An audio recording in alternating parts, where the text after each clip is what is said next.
গুঁড়া দুধ। এখন দিব কনডেন্স মিল্ক। কনডেন্স মিল্কও প্রায় 1-1.5 কাপ পরিমাণ দিব আর কি।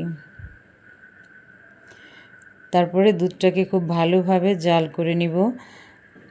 একটু দুধ শুকিয়ে যাওয়া পর্যন্ত জাল করব। শুকানো বলতে 3 ভাগের 1 ভাগ পরিমাণ শুকিয়ে যাবে। তারপরে এখানে লাউ অ্যাড করব।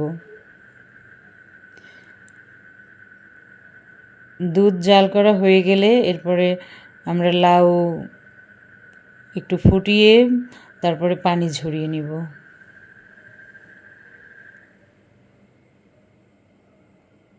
পানি ঝরিয়ে ভালো করে সেকে তারপরে অন্য পাত্রে যেটার মধ্যে ফাইনাল রান্না করব সেখানে দিয়ে দিয়েছি 1 টেবিল চামচ ঘি আর কয়েকটি পেস্তা বাদাম।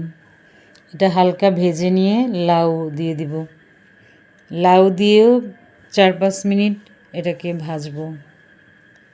এটা সুন্দর একটা অ্যারোমা আসবে, তখন এটাকে ভাজা কমপ্লিট মনে হবে আর কি।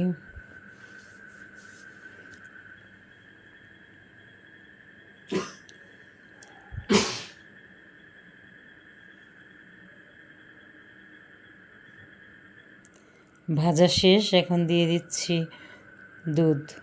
আগে যে